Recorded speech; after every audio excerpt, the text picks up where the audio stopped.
పేరు కనగాల వేణుగోపాలరావు.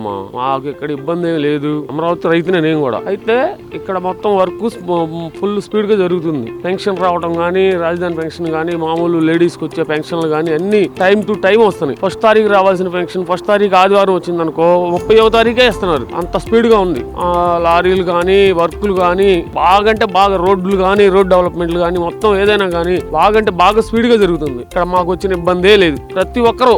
కానీ అదే ఈ రోజు మాకు చంద్రబాబు నాయుడు గారు గవర్నమెంట్ వచ్చింది, కష్టపడ్డాం, అందరం గెలిపించుకున్నాం. మా గవర్నమెంట్ వచ్చింది. గవర్నమెంట్ రాగానే ఇక్కడ మాకు రాజధాని అనేది ఒకటి స్థాపించాడు. అదే విధంగా దాన్ని ఇప్పుడు ముందుకు తీసుకెళ్తున్నాడు. అది మాకు కావాల్సింది. మాకు అందుబాటులో రాజధాని అనేది ఉంటే మేము రైతులు ల్యాండ్ పూలింగ్ లోకి ఇచ్చిన వాళ్ళు అందరూ కూడా కొంచెం సంతోషిస్తారు. మా పిల్లల భవిష్యత్తులు బాగుంటాయి అనే ఆలోచన, అందుకంటే ఏం లేదు. సిఆర్డీఏ వాళ్ళు కూడా మాకు సహకరిస్తున్నారు, ప్రజలందరికీ సహకరిస్తున్నారు. వాళ్ళు కూడా ప్రతి ఒక్క విషయంలో వాళ్ళు కూడా కలగజేసుకుంటున్నారు. సిఆర్డీ వాళ్ళు ఏంటి సంగతి ఏంటి అని చెప్పేసి మాకు ప్రభుత్వం నుంచి వచ్చే ప్రతి ఒక్క నిధి వస్తుంది. అది కాక గవర్నమెంట్ లో ప్రతి ఒక్క చిన్న ఎంప్లాయ్, ఇప్పుడు చెత్త ఉడటానికి ఒక ఎంప్లాయ్ వస్తారు, వాళ్ళు ఎంప్లాయ్ కిందే కదా, వాళ్ళు కూడా ప్రతిరోజు స్పందిస్తారు. మాకు టైం టు టైం వస్తారు. అంటే అంత కరెక్ట్ గా జరుగుతుంది.